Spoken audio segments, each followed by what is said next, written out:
A oitava corrida da Fórmula 1 já é nesse final de semana, então você já sabe, vai ter café com F1 passando pela sua telinha.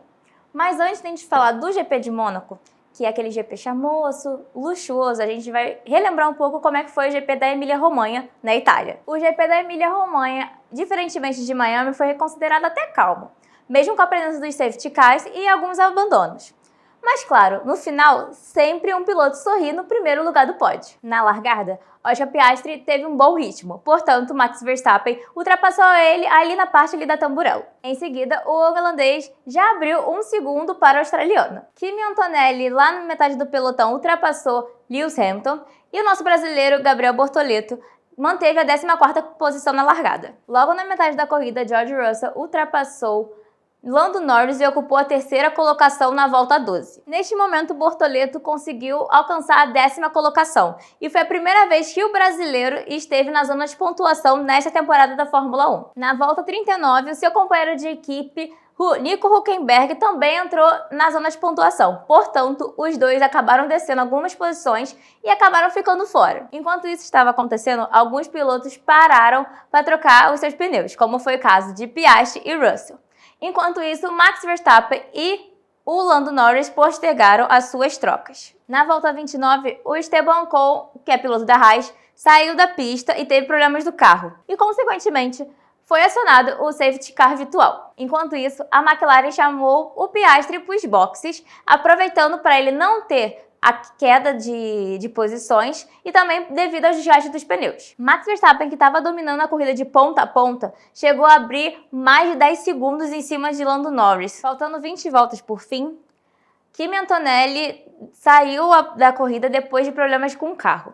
E assim foi assinado o safety car real. O Verstappen aproveitou para fazer sua parada e, enquanto isso, as distâncias foram diminuindo. Minutos após a relargada, na volta 54, o Verstappen abriu um segundo de vantagem em cima de Oscar Piastri. E a corrida seguiu assim até o fim. Max Verstappen venceu com um bom ritmo e uma ótima pilotagem, o GP da Emília-Romanha. No top 3 vieram Lando Norris e Oscar Piastri. Além disso, com a vitória, Max Verstappen igualou o número de poles de Michael Schumacher. A corrida, então, ficou marcada pelo domínio absoluto do piloto da Red Bull, muitas estratégias e as bandeiras amarelas. Outra coisa que essa corrida mostrou foi um pouquinho, talvez, da evolução da Ferrari.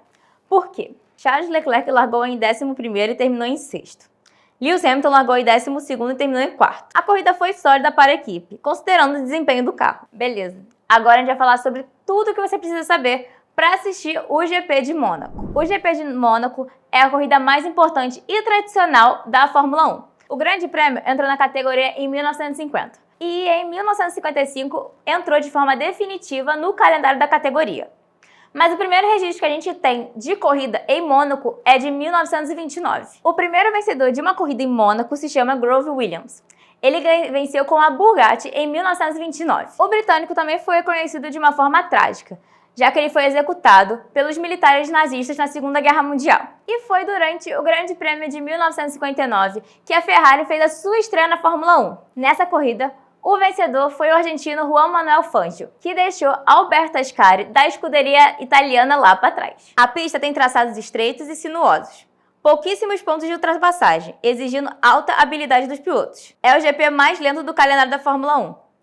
E tem alto nível de dificuldade, pouca margem para erro. Qualquer toque no guardrail pode se encerrar a corrida. E, claro, a importância é a classificação. Como é quase impossível ultrapassar, o treino classificatório é decisivo. O circuito, por ser de rua, ele também tem vários trechos icônicos. Além de quando o carro passar, tem ali o grandíssimo cassino. Mas eu vou dizer alguns pontos que eu acho maravilhosos e acho que todo mundo que acompanha a Fórmula 1 também acha. Temos a primeira curva após a largada, propensa a acidente, chamada Saint-Devonet. O cassino, como eu acabei de falar, o setor glamouroso e técnico em frente ao famoso cassino de Monte Carlo. Temos também a Mirabeau e a Arpin, que são curvas lentíssimas e muito fechadas, que exigem manobras milimétricas. Temos o túnel, o único do calendário da Fórmula 1, escuro e veloz, seguido por uma freada forte para a chicane do Porto. E por último temos a La Rascassé, que é a curva apertada antes da entrada da reta dos boxes. Uma história interessante e até um pouco misteriosa que dá até talvez um roteiro de Hollywood. Em 2004, a Jaguar foi escolhida para promover o filme 12 Homens e um Outro Segredo, que tem George Clooney, Julia Roberts e aquele 26 Casel. A equipe botou um diamante no bico do carro dos pilotos, que valia mais de R$1 milhão. Enfim, parando pra pensar agora, eu acho que ninguém faria isso, até porque é muito arriscado. Deu no que deu, né? Christian Klein bateu na primeira volta e foram tirar o carro lá, beleza, e o diamante sumiu. Chegaram a abrir uma investigação, tal, só que até hoje ninguém sabe por onde foi parar esse diamante. O pior é que o próprio Klein fez até uma brincadeirinha depois falando que essa foi a corrida mais cara da sua vida.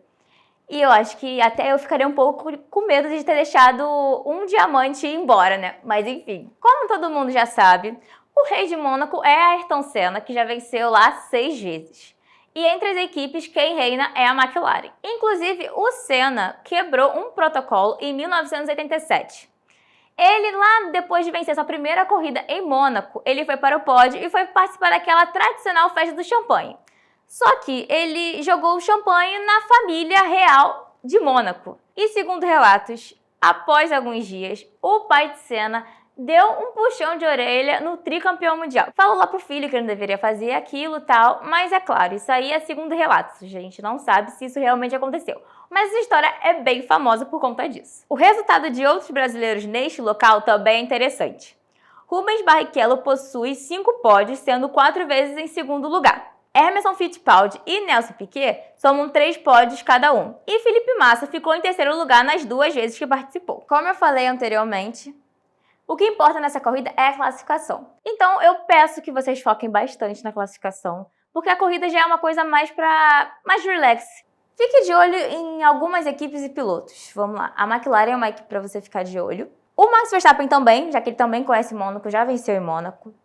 A Ferrari também, por conta pouquinho dessa evolução, e a Mercedes. Enfim, gente, muito obrigada por mais um Café com F1. Acordem cedo, porque o GP de Mônaco é de manhã, horário europeu, então tome aquele café, aquele chá e fique completamente relaxado. Se você quiser também transformar sua sala como se fosse uma sala em Mônaco, transforme, bote ela bem chique, tome aquele seu café naquela xícara maravilhosa e é isso. Quem vai estar no GP de Mônaco, um beijo, forte abraço. Queria muito estar no seu lugar, deve ser muito bom, incrível. Espero muito que você curta o GP, veja, tire muita foto, porque lá o local é muito bonito. E é isso, gente. Boa corrida para vocês e bom café!